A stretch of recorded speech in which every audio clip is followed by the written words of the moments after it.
The council chambers of the Galactic Union fell silent as Ambassador Kreven stood to deliver the final decision, and his 3 eyes looked at every delegate in the room before he spoke, and everyone knew what was coming, but still waited to hear the words officially, and the tension in the air was thick enough to cut with a knife. And all 40 species represented there had already made up their minds weeks ago. Humanity is hereby expelled from the Galactic Union, effective immediately, and Kreven announced this with a voice that carried across the massive chamber, and all trade agreements are nullified and all diplomatic channels are closed, and humans have 48 hours to evacuate all Union space, and there will be no exceptions, and no extensions. Claire Newton stood slowly from her seat in the human delegation area, and her face showed nothing, even though inside she felt a storm of emotions, and beside her Commander Peter Grant remained seated with his jaw clenched so tight that his teeth hurt, but he too kept his face blank, because showing weakness now would only make things worse for their species. "We understand," and Claire said in a steady voice that did not waver, "and humanity will comply with the Council's decision." And she did not beg or plead because she knew it would do no good, and the decision had been made long before this meeting ever took place. "Of course you will," and Ambassador Velkus of the Drune Imperium sneered at her, and his scaled face twisted into something like a smile, "and you have no choice, and your species is weak and your technology is borrowed from those who are better than you, and without the Union's protection and resources, you will fade away within a generation, and no one will remember you existed." Claire's eyes went hard, but she said nothing because some arguments were simply not worth having, and she had learned that lesson many times over the past few months, as the charges against humanity had piled up, and the other species had found every excuse to criticize and condemn. The charges had been building for years, really, and the other species said humans were too aggressive and too unpredictable and too emotional, and they did not fit into the careful order that the Union had maintained for thousands of years. And the final problem had come 3 months ago, when Captain Ryan Foster had fired on a Corvan ship that tried to board his vessel, and the Corvan claimed they were conducting a legal inspection, but Foster insisted they had no authorization and were clearly pirates trying to steal his cargo. The Galactic Union had sided with the Corvan without even investigating properly, and humanity's protests had fallen on deaf ears, because the other species had been looking for an excuse, and now they finally had one that seemed reasonable enough to justify what they wanted to do anyway. "We gave you everything." And Kreven continued speaking, and his voice was full of contempt, and we uplifted you from your primitive world and shared our technology and our knowledge, and how did you repay us? And with violence and defiance at every turn. And you should be grateful we are letting you leave peacefully instead of punishing you for your crimes. Peter Grant finally stood up because he could not stay silent any longer, and his military training kept his posture rigid and controlled. "And you gave us scraps from your table and expected eternal gratitude, and you put restrictions on our development and limited our expansion and treated us like children who needed constant supervision. And when we dared to defend ourselves, you called it violence." "Silence," and Kreven commanded in a sharp voice. "And you are no longer a member of this body. And you have no voice here, and leave now, and consider yourselves fortunate that we are being merciful." Claire put her hand on Peter's arm as a gentle warning, because they had discussed this possibility many times and had planned for it, and the vote had been inevitable from the moment the charges were filed, and arguing now would accomplish nothing except make them look desperate.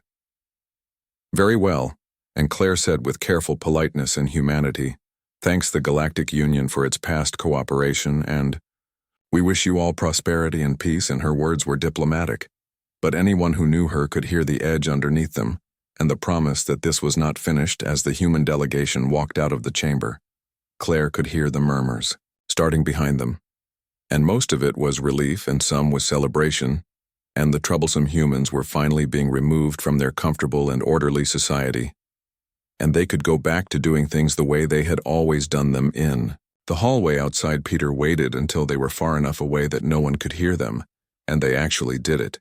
And I knew it was coming, but part of me hoped they would see reason.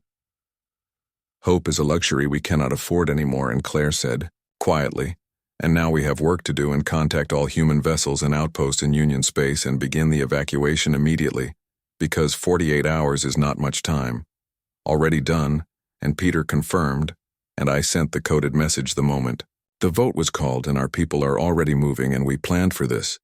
Remember, Claire nodded and allowed herself a moment of pride, because while the other species had debated and congratulated themselves, humans had been preparing for exactly this scenario. And they had positioned their ships and organized their people and made contingency plans for every possibility. What about the research station on Helios 4? And asked Lieutenant Amy Torres, who was one of their younger diplomats. And we have 17 scientists there working on important projects, and the Theros own that system. They leave with everyone else, and Claire said firmly. And they take every piece of research with them, and nothing gets left behind for the Union to claim as abandoned property.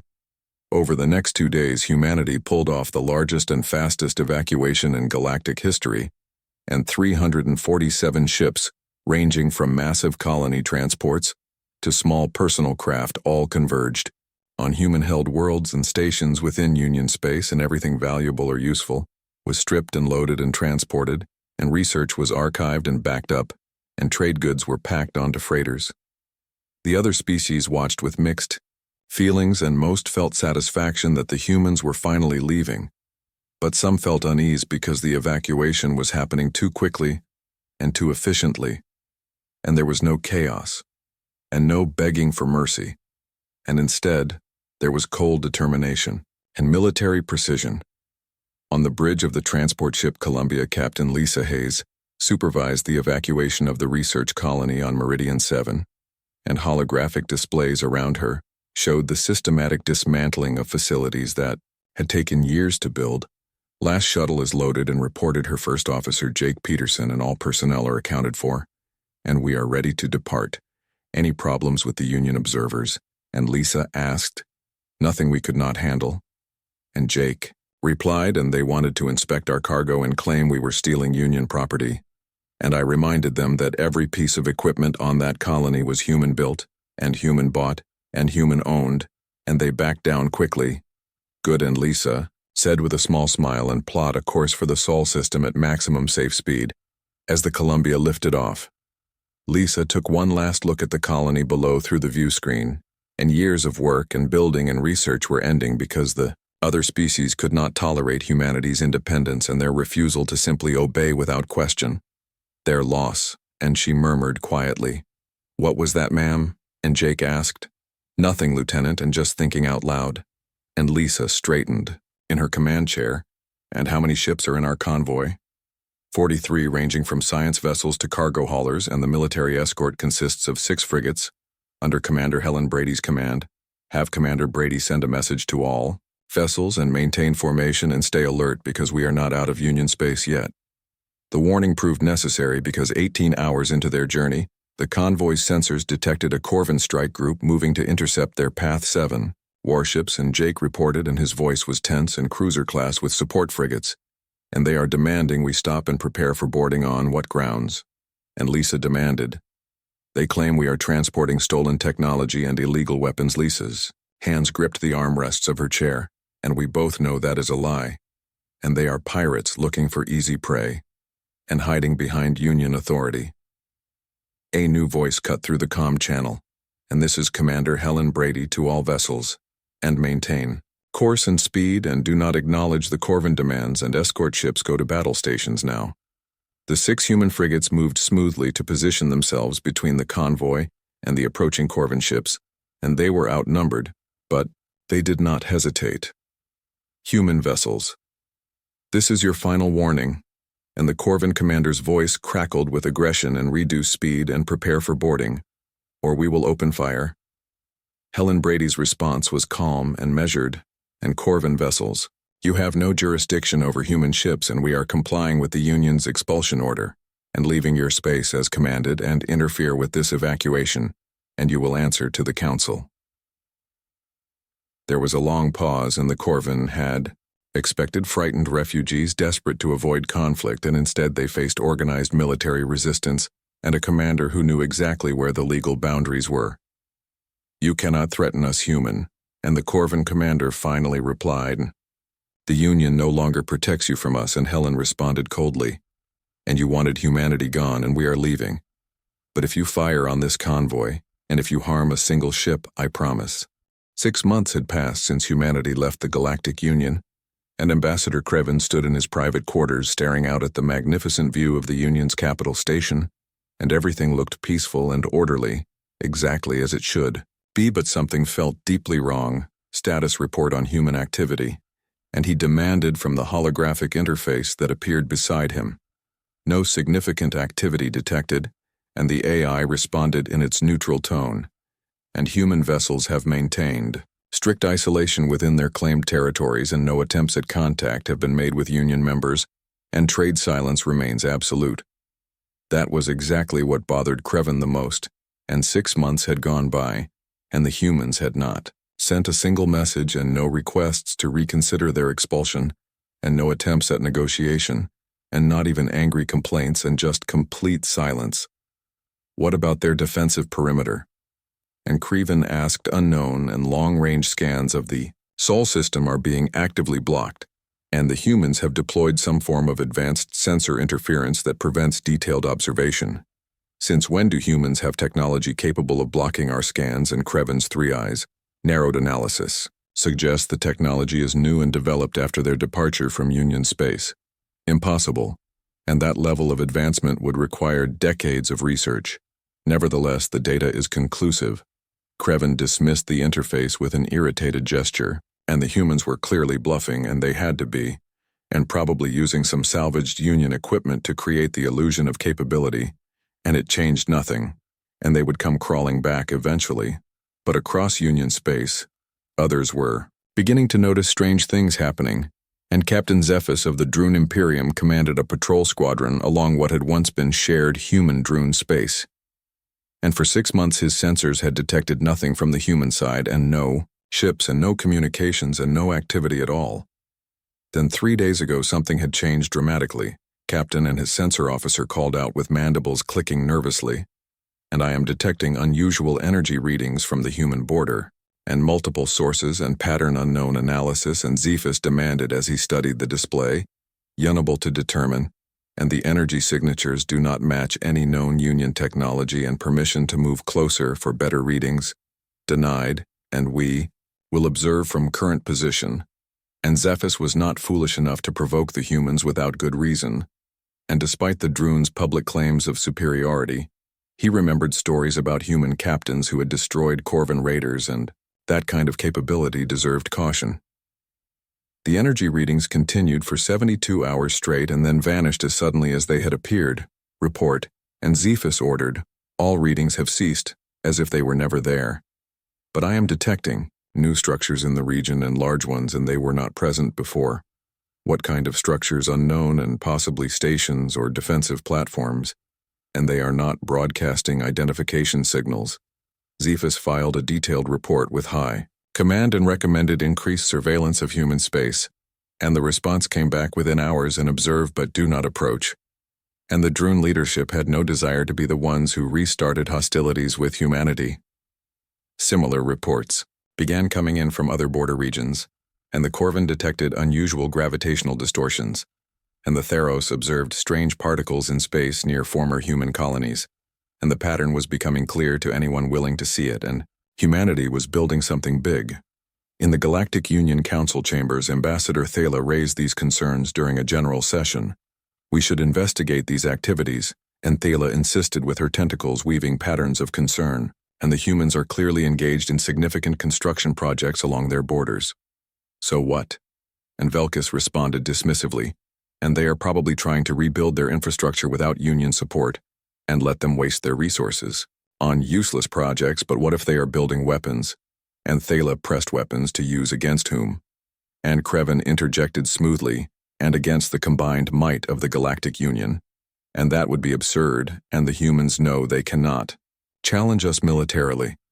Then why the secrecy? And Thala asked, and why block our sensors, and why refuse all communication? Pride and Kreven said with absolute certainty, and they are embarrassed by their expulsion and too stubborn to admit they need us, and this silence will not last, and economic necessity will force them to negotiate within the year.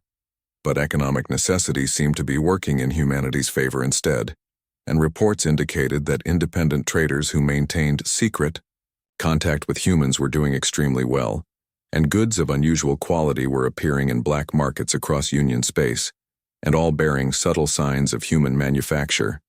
The Union had expected human industry to collapse without access to raw materials from Union worlds, but instead it appeared to be thriving somehow, on Earth in a secure facility buried deep beneath the Rocky Mountains. President Daniel Cooper reviewed the latest progress reports with satisfaction he carefully kept, hidden from his face.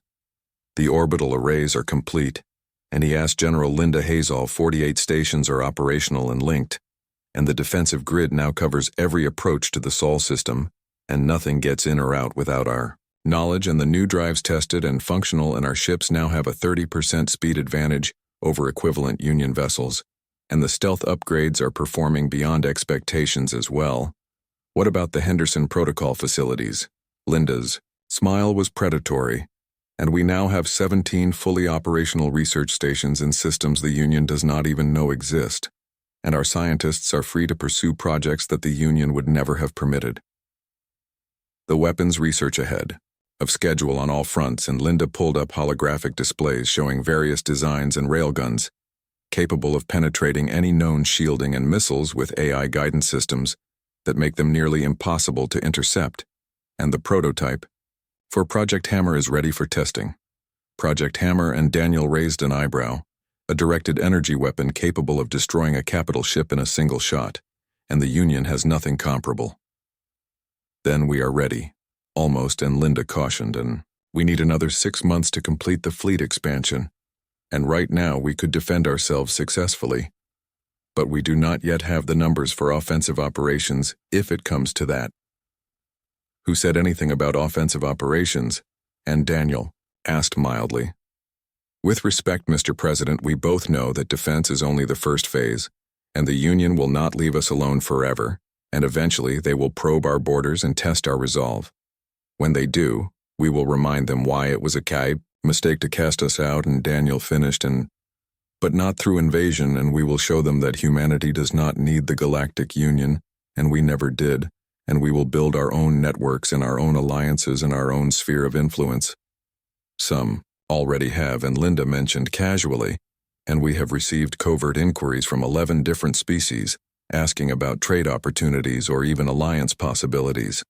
Which species? Mostly minor members of the Union, and species that feel constrained by the Union's regulations and attracted to humanity's more flexible approach. And the Minoran Collective has been particularly interested, Ambassador Thala's people. And Daniel considered this, and they always were the most reasonable of the lot. And what are they offering? Technology exchange, and they have advanced biological manipulation capabilities that would mesh well with our own genetic research, and in return they want access to our improved propulsion systems, arrange a meeting and discreet and off the record, and if the Minoran want to deal with us, we should listen carefully. Over the next month, secret negotiations took place on a neutral asteroid at the edge of mapped space, and Ambassador Helen Monroe represented humanity while meeting with Minoran Trade Minister Kellis. Your council would not approve of this meeting, and Helen observed. The council does not speak for all Minoran, and Kalos replied with tentacles rippling in what passed for a shrug.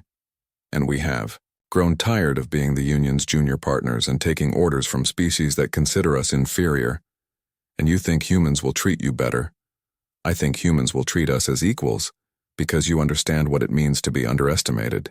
And Kellis produced a data crystal, and this contains the full specifications for our biosynthesis technology. And in return, we want your propulsion upgrades and a trade agreement that bypasses Union oversight. Helen examined the crystal carefully. And this is a significant gift, and what is it you truly want? Minister Insurance and Kalos's eye stalks focused intently on Helen, and the Union is not as stable as it appears, and there are factions and disagreements and power struggles, and we want to ensure that when changes come we are not caught unprepared, and an alliance with humanity provides that insurance. You think the Union will collapse? I think the Union drove out its most dynamic member, because that member refused to stagnate, and that was a mistake, and mistakes have consequences. The agreement was signed that day with encryption protocols that would prevent the Union from learning about it for years, and it was the first of many such agreements to come back in Union space. The consequences of humanity's absence were becoming increasingly clear, and trade routes that had relied on human shipping faced delays and inefficiencies, and human merchant vessels had. The incident that changed everything began as what should have been a routine trade mission, and the cargo hauler Unity was carrying medical supplies desperately needed by a plague-stricken colony, and Captain Greg Turner requested passage through a system that was technically under Union jurisdiction, but practically belonged to no one. The request was denied. Flat out, Greg read the message 3 times because he could not believe what he was seeing. And they are refusing us passage, and people are dying on that colony, and they are worried about paperwork. That is what it says, and his first officer, Katie Nelson, confirmed. And the Union Patrol Commander states that no human vessels are permitted in Union space under any circumstances, and we have to detour around, which will add 6 days to our journey. 6 days those people do not have. And Greg said angrily because he had seen the casualty reports, and the plague was aggressive and fast-acting, and the colony's medical facilities were completely overwhelmed, and the supplies in Unity's hold represented the difference between hundreds of lives saved or lost. "What are you going to do?" And Katie asked quietly. Greg studied the star chart, and his expression hardened and broadcast. "A message on all Union frequencies, and make sure everyone hears this." He waited for Katie's nod and then began speaking. "And this is Captain Greg Turner of the human vessel Unity, and we are carrying critical medical supplies to a plague-stricken colony, and we have requested peaceful passage through your territory, and passage that will harm no one and threaten nothing. And this request has been denied for political reasons, and I want it known throughout Union space that we are proceeding anyway. And if anyone wants to stop us, and if anyone wants to explain to the families of the dead why medicine was delayed for politics, they are welcome to try." Katie stared at him and Greg. "You just declared your intention to violate Union space, and they will send ships to intercept us." "I know," and Greg said calmly, "and calculate the fastest route to the colony and send a coded message to Earth, and let them know what we are doing." The Unity accelerated toward Union space and a single unarmed cargo vessel against the might of the Galactic Union, and it should have been the end of a foolish captain's career. Instead, it became a rallying cry heard across human space. Within hours, the Unity's message had spread across all human communication networks, and the response was immediate and overwhelming, and ship captains from across human space began broadcasting their support, and within 12 hours, 37 human vessels had changed course to converge on Unity's position on Earth. President Daniel Cooper held an emergency meeting with his senior staff. He just declared war, and General Linda Hayes said bluntly, and one civilian captain decided to challenge the Union's authority, and now we have to back him up or look weak. He did the right thing, and Daniel said quietly. And those supplies need to get through, and the question is how we support him without escalating this into full conflict. It is already escalating. And Linda pointed out, and the Union is scrambling ships to intercept, and they have to respond or they lose all credibility. And once ships start shooting, everything changes. Then we make sure our ships shoot better. And Daniel decided and dispatched the stealth cruiser squadron, and they are to ensure the Unity reaches that colony intact.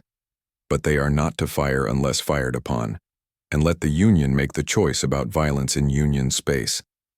Ambassador Krevin received news of humanity's defiance with cold fury, and they dare, and one ship, and one captain thinks he can simply ignore our authority. What are your orders? And ask Military Commander General Faxus stop them and use whatever force is necessary, and if other human ships intervene.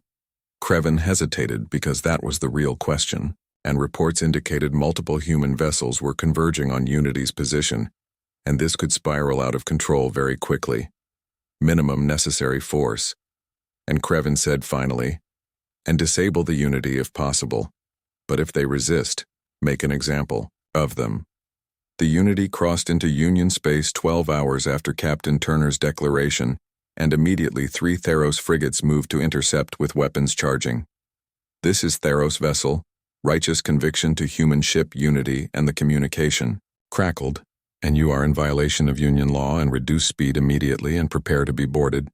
Greg Turner did not reduce speed, and this is the Unity, and we are on a humanitarian mission to save lives, and we will not be deterred. You have no choice, and heave to or we will open fire. Then the blood of those who die waiting for these supplies will be on your hands, and Greg responded, and Unity continuing on course. The Theros commander, Captain Drexus, found himself in an impossible situation, and his orders were clear, but something about this felt wrong.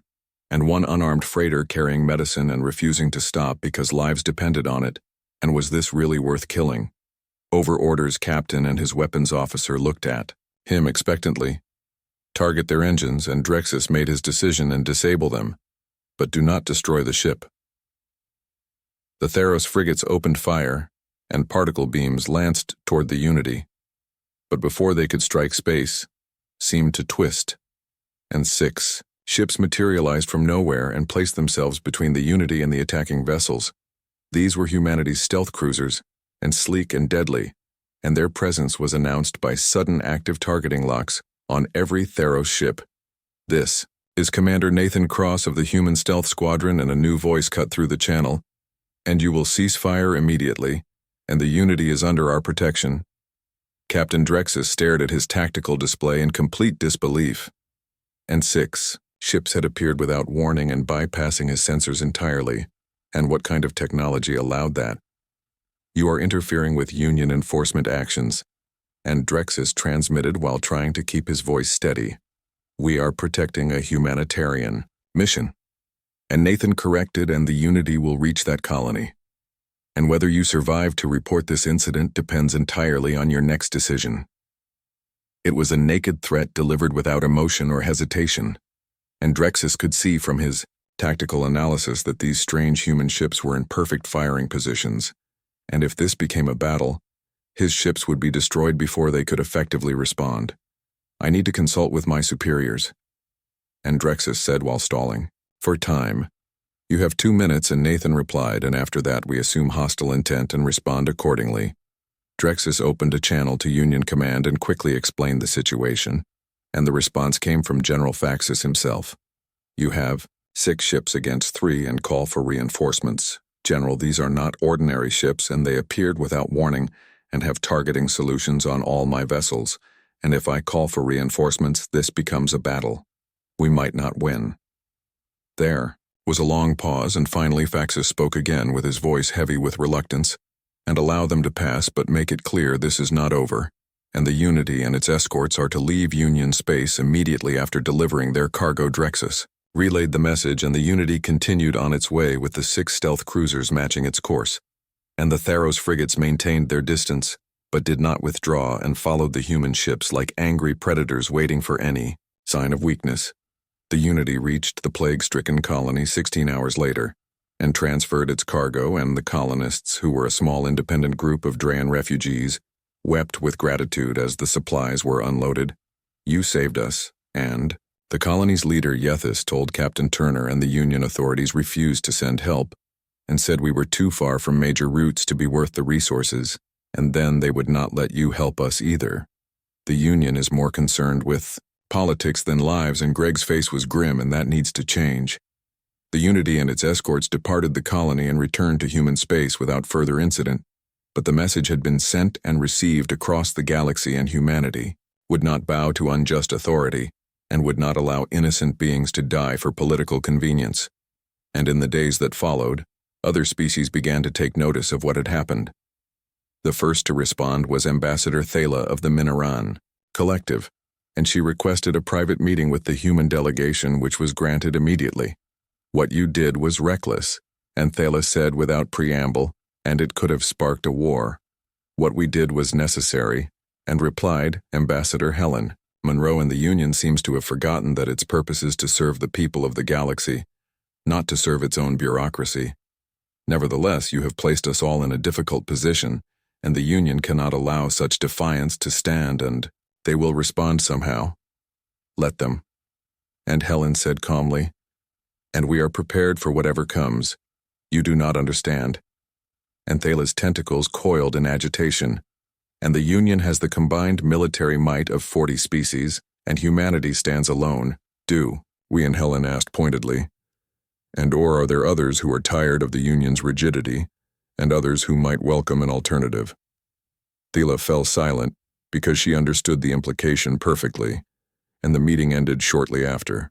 But both Parties knew that a line had been crossed, and the question was no longer if the relationship between humanity and the Union would change, but how dramatically. In the Union Council chambers, emergency sessions were held daily, and the debate was fierce and bitterly divided. We must retaliate, and Velkus insisted, and the humans have made us look weak, and if we do not act, others will follow their example.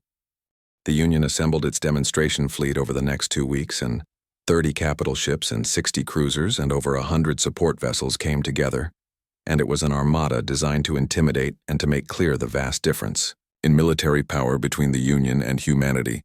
General Faxus commanded from the flagship Celestial Harmony and a massive dreadnought that bristled with weapons, and he studied reports from the border region with growing concern that he could not quite shake. Still no response from human space, and he asked his intelligence officer. None, General, and our long-range scans continue to be blocked by their sensor interference, and we have no clear picture of what lies beyond their border. They must know we are here, and this fleet is impossible to miss. Perhaps they are preparing to ask for peace, and his tactical officer suggested, and faced with such overwhelming force, retreat may be their only option.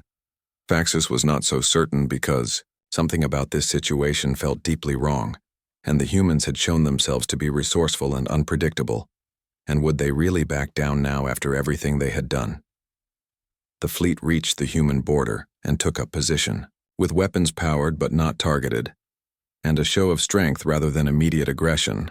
Faxus opened a channel, and this is General Faxus of the Galactic Union Defense Fleet to human authorities, and we are here in response to your violations of Union space and Union law, and you have 48 hours to respond to Union demands or face the consequences. The silence stretched for nearly an hour, and Faxus felt his anxiety growing with each passing minute. And then finally a response came, but it was not from Earth, and it came from the space directly ahead of the Union. Fleet dozens of sensor contacts appeared simultaneously, and materializing from apparent nothingness, and many ships in formations that suggested careful planning and coordination. Battle stations, and Faxus ordered immediately with his calm voice betraying none of his shock and tactical analysis. Now, sir, I count 73 contacts, and no wait. More are appearing, and current count 147 in ship classes unknown and configurations not matching any database entries, and they appear to have been using stealth technology and dropped it all at once. Faxus stared at the tactical display in absolute disbelief, and 147 ships where his intelligence had estimated humanity possessed perhaps 30 or 40 combat-capable vessels total. Are they targeting us? No, sir, and they are simply there and weapons charged but not locked on.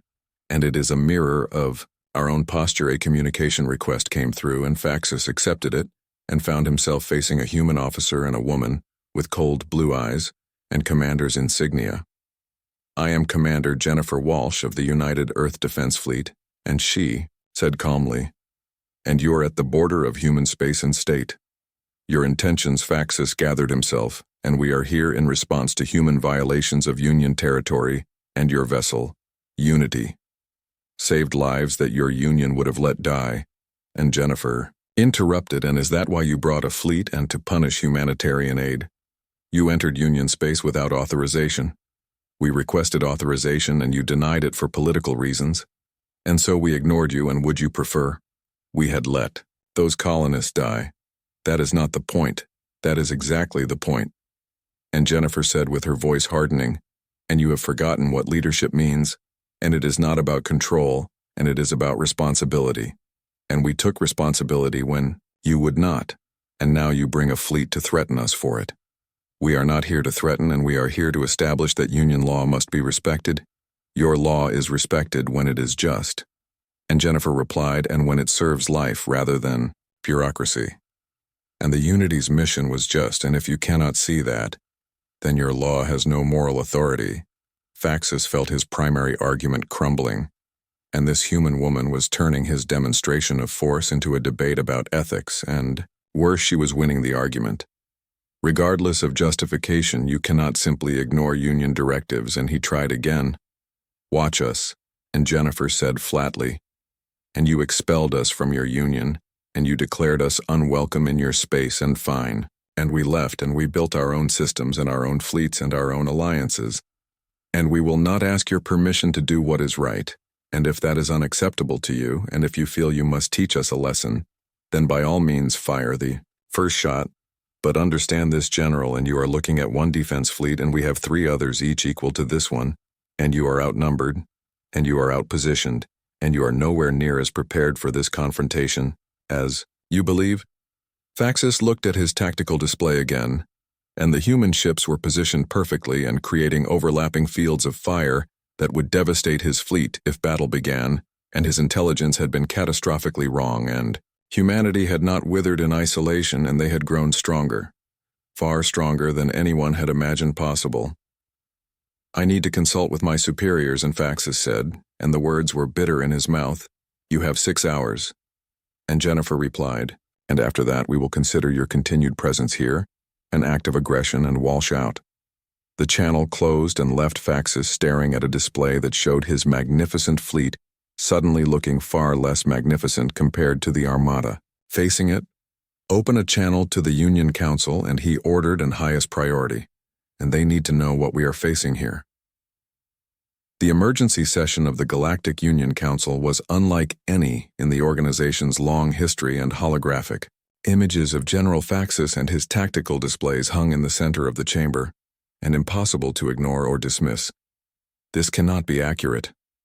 And Ambassador Krevin said, with his 3 eyes wide with disbelief, and your sensors must be malfunctioning.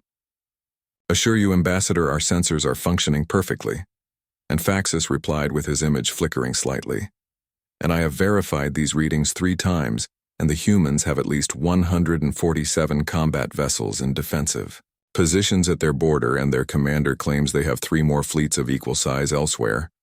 The chamber erupted in chaos, and delegates shouted questions and accusations and demands, and Velkus was loudest of all. Impossible, and where would they get the resources and the manufacturing capacity and the technology? And they have been isolated for less than a year, unless they had been preparing for this long before their expulsion. And Ambassador Thela said, with her tentacles moving in complex patterns, and unless everything we thought we knew about human capabilities was deliberately misleading. The chamber fell silent as the implications sank in. Are you suggesting the humans planned this? And Krevin asked with his mandibles, clicking in agitation, and that they wanted to be expelled. I am suggesting that we may have underestimated them. And Thela said carefully, and significantly underestimated them. What are your orders? Council and Faxus asked from the display. And do I engage? No. And several voices shouted at once, including surprisingly Velkus, who had gone pale with his scales losing their usual luster. And we need time to assess this situation. Time may not be a luxury we have, and Faxus warned. And the human commander gave us 6 hours to withdraw, and that was 4 hours ago. Open a diplomatic channel to Earth. And Krevin struggled to regain control and request immediate negotiations. And we need to understand what the humans want. I can tell you what they want, and came a new voice, and Ambassador Lauren stood with his expression grave, and they want respect, and they want the freedom to act according to their conscience, and they want the Union to remember that its power comes from serving its people, not from dominating them. This is not the time for philosophy, and Krevin snapped, this is exactly the time for it. And Lauren countered, and we created this situation, and we expelled humanity because they were inconvenient, and because they challenged our comfortable assumptions, and now we face the consequences. On Earth, President Daniel Cooper received the Union's request for negotiations with grim satisfaction, and everything was proceeding as he had hoped, though the timeline was somewhat faster than planned. They are frightened, and General Linda Hayes observed while reading the decoded message, and the Council is fracturing, and several species are questioning whether confrontation is wise. Good. And Daniel said, and fear can be the beginning of wisdom. And what is the status of our fleets? All 4 battle groups are at full readiness, and the 2nd and 3rd groups are positioned to respond within hours if needed, and the 4th is held in reserve at sole casualties from the confrontation, none. And no shots have been fired, and General Faxus is proving to be more cautious than we expected. A cautious enemy is preferable to a reckless one, and Daniel nodded approvingly, and informed Ambassador Monroe that she is authorized to begin negotiations, but make our position clear, and we will discuss terms as equals or not at all. The negotiations began via quantum encrypted channels, with Ambassador Helen Monroe, representing humanity, and Ambassador Krevin, speaking for the Union, and it took less than 5 minutes for the first argument to erupt. "You must withdraw your forces immediately," and Krevin demanded, "and this military buildup is unacceptable. Our forces are in our space defending our border," and Helen replied calmly, "And your forces are the ones who came looking for a confrontation, and if you want to de-escalate, you withdraw first." The Union does not bow to threats. The debate continued for hours, with positions hardening and softening in turn. And finally, Helen proposed a compromise that might satisfy both sides. "Here is what humanity offers, and we will withdraw our fleets if the Union acknowledges our sovereignty and agrees to non-interference in human affairs, and we will establish neutral zones where both human and Union ships can travel freely for purposes of trade and aid, and we will agree to a formal treaty recognizing that while humanity is not part of the Union, we are not enemies of it either. And if we refuse," and Krevin asked, "then we continue as we are." And Helen said simply, "And our fleets remain at the border, and your fleets remain facing them, and eventually someone makes a mistake and people die. And is that what you want? Because it is certainly not what we want. And we left the Union to be free, not to fight a war, but if war is forced upon us, we will not lose." The confidence in her voice was absolute and unshakable, and it was the confidence of a species that had spent months preparing for this exact scenario, and that had built weapons and ships and strategies specifically designed to counter Union forces. Krevin looked at the other ambassadors whose images filled his vision, and he saw doubt and uncertainty, and in some cases outright fear. And the Unity incident had been embarrassing, but this was a fundamental challenge to the Union's entire power structure. "I must consult with the full council," and Krevin said finally, "and this decision is too significant to make hastily." "You have 24 hours, and Helen replied, "and after that our offer expires, and we will consider alternative arrangements."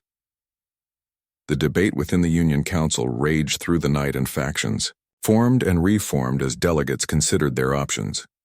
The military faction led by Velkus wanted to call humanity's bluff, and they cannot possibly have the resources to sustain a long war, and we must strike now before they grow stronger. The diplomatic faction led by Thala urged caution, and we expelled them to avoid conflict, and now you want to start a war, and this makes no sense, and accept their offer and move forward. The economic faction led by various trade-oriented species pointed out practical realities, and human goods are already flowing through black markets, and their technology is advancing faster than ours, and several of our members are secretly negotiating with them, and if we go to war, we risk tearing the Union apart from within. In the end, it was the economic argument that won, and not because it was the most compelling morally or strategically, but because it addressed the one thing every species understood, and self-interest. The vote was surprisingly decisive, and 34 species voted to accept humanity's proposed treaty, and only 6 voted against, and the abstentions told their own story of species unwilling to commit either way. Krevin announced the decision with poorly concealed resentment, and the Galactic Union accepts the human proposal, and a formal treaty will be drafted and presented for final approval within 7 days. Helen Monroe allowed herself a small smile, and the United Earth government appreciates the Union's wisdom in this matter, and we look forward to a new era of peaceful coexistence. At the border, General Faxus received the news with profound relief, and he had been preparing for a battle he increasingly believed would be catastrophic for both sides, and the order to withdraw was perhaps the best news he had received in his entire military career.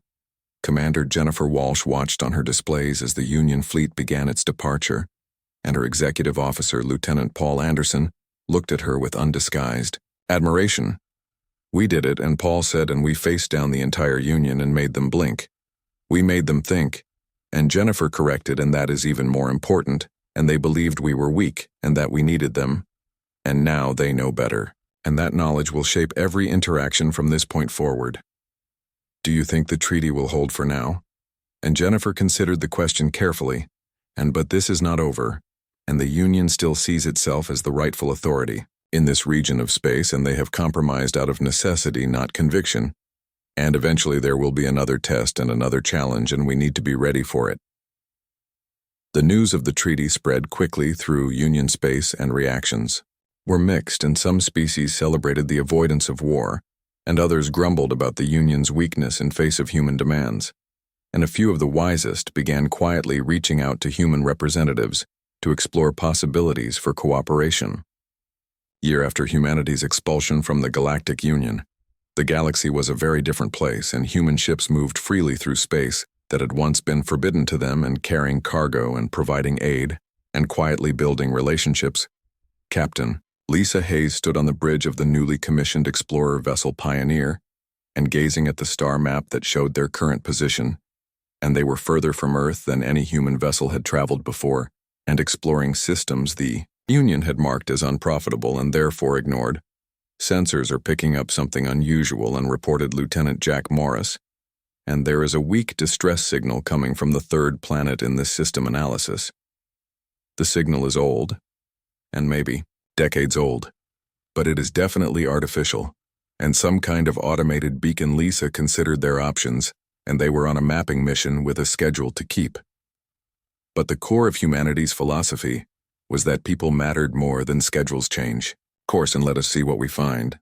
What they found was a small colony of Kelran, and a species that had fled Union space generations ago to escape persecution, and they had settled on this remote world believing themselves safe in isolation, but their technology was failing, and their population dwindling, and their hope fading. The colony's elder Vethis wept when the Pioneer landed, and we thought we were forgotten, and thought no one would ever find us. You are not forgotten, and Lisa assured her, and you are not alone. And humanity offers you aid if you want it, and no strings attached and no obligations required. The aid came swiftly, and medical supplies and technological repairs and engineers to help upgrade the colony's failing infrastructure. But more importantly, Lisa offered them something they had not had in decades in connection to the wider galaxy. There is a new way emerging, and Lisa explained to the assembled colonists, and not the Union's way where every decision must be approved by distant bureaucrats, in a way where species help each other, because it is right, not because they are ordered to. Word of the Kelran rescue spread quickly and carried by traders and travelers, and it became one of dozens of similar stories, and humans finding isolated communities and offering assistance and demonstrating that there was an alternative to the Union's rigid hierarchy. 2 years after expulsion, humanity celebrated the anniversary with quiet reflection rather than triumphant celebration, and they had achieved what once seemed impossible, and recognition and respect and the freedom to chart their own course among the stars. On Earth, President Daniel Cooper addressed his government and people. We have achieved what many thought impossible, and he said with his voice carried across every human world and station, and we have secured our independence and demonstrated our strength and forced the Galactic Union to recognize us as equals. But this is not the end of our journey, and it is only the beginning. The Union believed they could cast us aside and we would fade away, and they were wrong. And we have proven that humanity does not need their approval to thrive, and their permission to act, and their validation to know our own worth, and we stand on our own merits and by our own efforts and through our own determination. In the months and years ahead, we will build a new path forward, and not as subordinates to the Union, and not as rebels against it, but as an independent force in galactic affairs, and we will forge alliances with those who share our values, and we will defend those who cannot defend themselves, and we will never allow ourselves to be dismissed or diminished again. The speech was met with celebration across human space, but in quieter moments, those who understood recognized that the hard work was just beginning. In the Union Council chambers, a reformed organization was slowly taking shape, and Ambassador Thala had been elected to a new position as council moderator and tasked with implementing changes inspired by humanity's example. We must give member species more autonomy and more voice in decisions that affect them, and Thala told the delegates, and streamline our response to crises, and in short, we must become more flexible if we wish to remain relevant. Some delegates resisted in clinging to old ways and old powers, but others recognized the necessity, and the Union would survive, but it would survive as something different and something better. Kreven, in a rare moment of honesty, spoke to Thala privately after one session. We should have listened, and he admitted. And when the humans first joined us, they brought fresh perspectives and new ideas, and we should have embraced that instead of trying to force them into our mold. We all should have, and Thala agreed. But at least we are learning now, and that is something. 5 years after expulsion, Admiral Lisa Hayes stood on the bridge of the flagship Columbia, II, and looking at a star chart that showed both Union and Coalition space. "We have come far," and her first officer observed. "We have," and Lisa agreed. But the journey is not over, and there are still species suffering under unjust systems, and still worlds isolated and alone, and still challenges that require humanity's particular brand of stubborn idealism. Where do we go next?